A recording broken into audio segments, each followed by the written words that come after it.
Kabilang naman sa matutunog na posibleng maging susunod na Santo Papa, si Luis Antonio Cardinal Tagle kapag nagkataon siya ang kauna-unahang Pope mula sa Asia.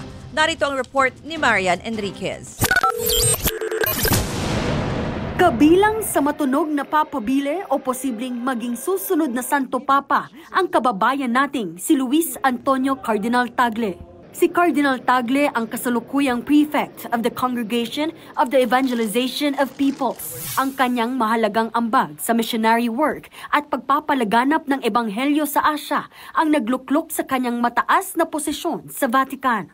Ang 67 years old na Cardinal ang tinaguriang Asian Francis dahil sa pagkakaroon nila ni Pope Francis parehong commitment sa social justice. Posibleng siya ang maging unang Santo Papa mula sa Asia. Matunog ding maging Santo Papa si Matteo Maria Zuppi, 69-year-old na Italianong kardinal, naging Archbishop ng Bologna. Italian Bergoglio ang bansag sa kanya. Gaya ng namayapang Santo Papa, tumira rin si Zuppi sa Buenos Aires, Argentina. Street priest ang tawag sa kanya roon dahil sa pagiging malapit niya sa mga mahihirap at migrante. Kung sakali, si Zuppi ang magiging unang Italian Pope simula 1978.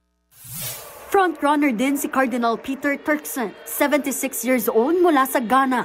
Gaya ni Pope Francis, nire-represent niya ang social justice. Kung papalarin, siya ang magiging unang Pope mula Sub-Saharan Africa. Gaya ni Turkson, isa pang posibleng maging unang Black Pope si Robert Cardinal Sarah ng Guinea. Isa siyang konserbatibo na istrikto sa pagpapanatili ng mga tradisyon ng Katolisismo. Frontrunner din ng Italianong kardinal na si Pietro Parolin. Siya ang kasalukuyang Secretary of State ng Vatican. Ang kanyang malawak na karanasan sa international relations ang isa sa malakas niyang katangian. Pasok din si French Cardinal Jean-Marc Aveline.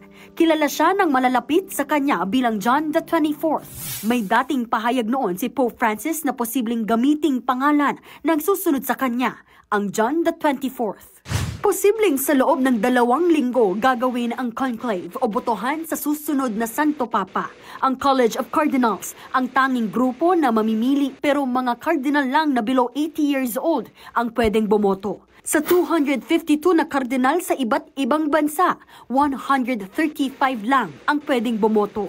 Bukod kay Cardinal Tagle, 2 pang Pinoy ang boboto. Kabilang si Manila Archbishop Jose Cardinal Advincula at Caloocan Bishop Pablo Virgilio Cardinal David.